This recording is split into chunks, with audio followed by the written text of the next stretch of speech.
Era só o que me faltava. Já que eu não tô em nenhuma lista de corrupção, não faço rachadinha e nem roubo velhinho da NSS, eles precisam inventar. E como inventam? A conexão entre o vídeo de Nicolas sobre o Pix e a operação contra o PCC. Os caras estão apelando demais, bicho. Pelo amor de Deus, eu sei que o país tá uma porcaria, você precisa direcionar as pessoas pra outra coisa, fazer uma cortina de fumaça, mas isso aqui, cara, quem que deu essa ideia, sabe? Quem que deu essa ideia? Foi a Janja. Não somente isso, né? Tem um petista agora que tá pedindo uma prisão preventiva por eu ter feito um vídeo fazendo o meu trabalho como deputado federal de fiscalizar o governo executivo. Ou seja, eu não posso fazer o meu trabalho mais não, porque senão eu sou preso. Tudo pela democracia, né? Mas vamos lá, porque esse vídeo aqui tá bom demais. Esse cara aqui é o secretário da Receita Federal, Robson Barreirinhas, que é um capacho do Haddad e que basicamente deveria ocupar um cargo técnico, mas foi uma indicação ali do Haddad e ele se comporta, obviamente, como um militante de DCE da Federal. Tenta entender alguma coisa que esse cara fala. O que aconteceu em janeiro todos nós sabemos. A Receita Federal recebeu o maior ataque da história dela de mentiras, de fake news, dizendo mentirosamente que a instrução normativa tratava de tributação de meios de pagamento. Essas fake news são tão fortes que, apesar de todo o esforço da Receita Federal, ajudada, diga-se, pela mídia tradicional aqui do Brasil, nós não conseguimos reverter essas mentiras por conta da força de quem as impulsionava, o que já estava, inclusive, prejudicando o uso dos meios de pagamento instantâneo. Nós tivemos que dar um passo atrás e revogar essa instrução normativa. E as operações de hoje mostram quem ganhou com essas mentiras, com essas fake news. O crime organizado. A primeira pergunta que vai acabar com esse papinho dele aqui. O meu vídeo é de janeiro de 2025. Como que um vídeo de 2025 pode ter ajudado as operações que foram feitas entre 2020 e 2024 pelas facções criminosas? Eu sou o quê? O viajante do tempo agora? As operações de hoje mostram que, independentemente das intenções, as pessoas que espalharam aquelas fake news, aquelas mentiras no início do ano, ajudaram o crime organizado. E nós temos que voltar a discutir essa regulamentação para que haja transparência em relação às fintechs. Tá dizendo o quê? Que as fake news também são responsáveis agora por ajudar o crime organizado? Reduzir as complexidades do Brasil a fake news e redes? Isso sim é fake news do governo. Porque que ânsia, né? Dessa galera de controlar a rede social. É inacreditável. Parece que se acabar com a rede social, pronto. O Brasil vira Noruega. E segundo, ele quer dizer de que recuaram com uma medida ótima, que combateria o crime organizado, por conta de pressão de fake news. Se a coisa era tão boa assim, vocês não fizeram. Aí, cara, que vocês simplesmente não bancaram aquilo que vocês queriam fazer.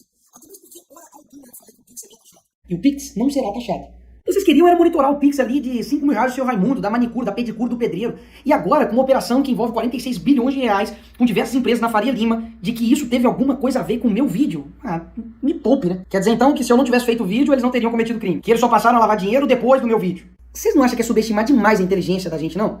Pô, a gente é petista, burro, não? E regulamentação pra quê? Você já mostrou que o Estado tem capacidade de fiscalização e controle pra poder impedir esse tipo de crime. Que não era sobre Pix de 5 mil reais não, tá, amigo? Foi uma movimentação de 46 bilhões de reais. E a culpa dessa máfia ter trabalhado, instaurado isso aqui no Brasil nessa magnitude, a culpa é minha, é do vídeo, e não de vocês que deixaram isso aqui acontecer? Uma curiosidade aqui pra vocês, toda essa operação aqui que desmantelou esse esquema aqui de fraude bilionária, né?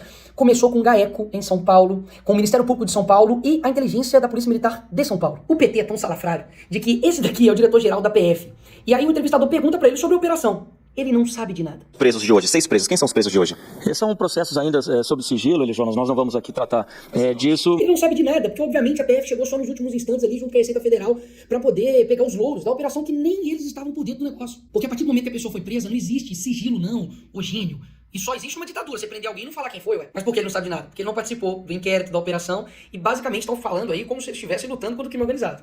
Não é bem assim, né? Ou seja, a narrativa está montada. Eles vão ressuscitar a pauta e, quiçá, ressuscitar o que eles queriam fazer lá atrás, mas agora com a desculpa, com o pretexto de combate ao crime organizado. Crime organizado tem pelo menos aí 50 milhões de pessoas submetidas às regras das suas facções aqui no Brasil. Isso é culpa de quem agora, hein? Porque eu não fiz vídeo aqui sobre isso em 2002, quando o Lula assumiu o governo aqui nesse país, não. Quando vazou uma conversa do tesoureiro do PCC, falando que o PT tinha um diálogo com nós cabuloso, mano. O PT tinha um diálogo com nós cabuloso, mano. Aliás, também não fui eu, né, que visitei a favela do Moinho, que a visita ali foi articulada com uma ONG ligada ao PCC.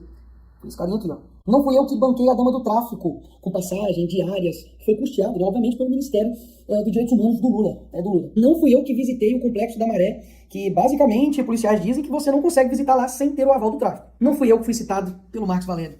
Foi o PT, que mostra ali uma suposta ligação entre os dois. E pra mim, criminoso tem que se ferrar. E qualquer atitude pra poder combater eles é válida. Mas pro governo do PT, não. Eles se recusam a colocar o PCC e o CV como terroristas. Meus amigos, na época da eleição ainda, o TSE mandou apagar as postagens que relacionava PT e PCC. Pois é, o que pode é só me associar a crime organizado. Aí pode, vai estar liberado, sem nenhum problema. Por que a todo tempo o PT tá pedindo pra derrubar as minhas redes, agora prisão preventiva, enfim, quer calar toda a oposição? Porque eles sabem que com a internet, essas mentiras, narrativas não colam. Simplesmente não colam. Se eles conseguirem me calar, que sou deputado, que tenho, né, imunidade parlamentar, o que ele não vai fazer? Não é com você aí, que é pastor, padre, professor, um cidadão com opinião qualquer. E aí, o que vai acontecer com você? Eles miram em mim, mas o alvo é você. E graças a Deus que eu meti essa camisa preta, um chinelo e uma calça jeans pra poder mostrar o que eles estavam querendo fazer. Porque tá mais do que claro que eles estão um pouco preocupados comigo, com você, em combater crime organizado, em ajudar o Brasil. O que eles querem é projeto de poder. Isso aí tá mais do que provado. Se você não viu isso até agora, o problema não tá comigo, amigo. O problema tá com você. E enquanto eu estiver aqui, eu vou fazer vídeo sim, com fundo preto, branco, verde, amarelo, roxo, porque eu sei que eles não vão parar. Eles vão continuar até conseguir o que eles querem. Mas a gente não vai facilitar o caminho deles, não.